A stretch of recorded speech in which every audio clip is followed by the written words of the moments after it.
Salutare toată lumea! Bine ați venit sau revenit pe canalul Tutoriale în Tehnologie.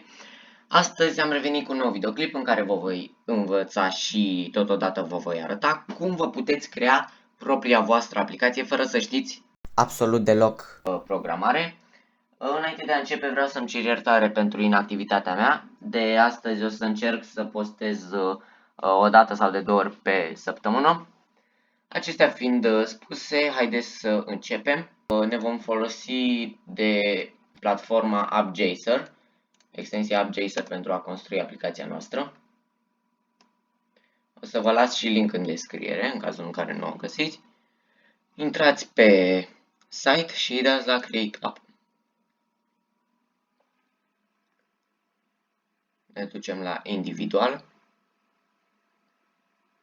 Iar aici vom selecta ce tip de aplicație dorim să facem, spre exemplu aplicație tip browser, aplicație cu poze de fundal, aplicație în care îți poți edita pozele cum vrei, aplicație pentru TikTok, joc de pescuit, tot felul de idei de aplicație.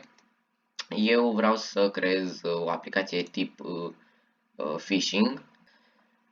Aici, la background, aveți practic locul în care se va desfășura jocul. Puteți selecta de aici opțiunile, dar dacă nu doriți nicio opțiune din astea, puteți da la custom și să puneți ce poză vreți voi.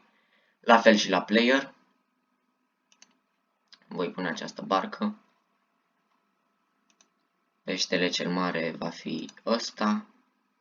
Peștele mediu o să-l pun pe ăsta. Și peștele mic ăsta. Aici la fel vă puneți ce vreți voi. Și după ce terminăm aici, vom da next și vom pune un nume aplicației. Eu voi numi aplicația TIT, adică aplicația Tutoriale în Tehnologie. Îi dăm next. Aici trebuie ori să vă puneți voi ce poză vreți voi, pentru că așa practic va arăta iconița aplicației. Eu voi lăsa default.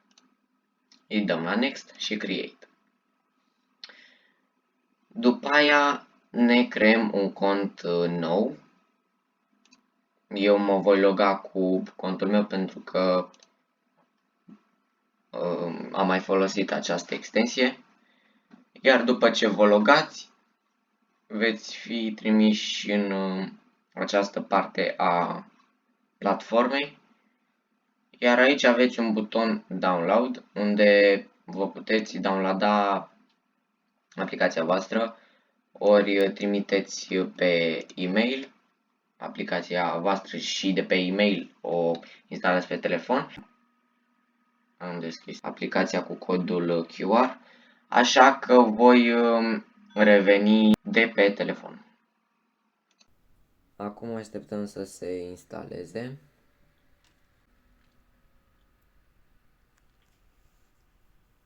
Îi dăm download.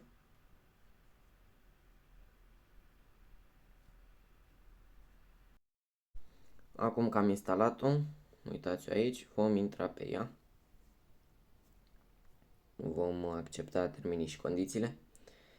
Și așa arată aplicația voastră. A fost gata în mai puțin de 10 minute și vă puteți bucura de aplicațiile. Puteți distribui aplicația și prietenilor. Puteți distribui acel link sau să intrați pe laptop și să trimiteți la adresa prietenilor de mail, să puneți adresa lor.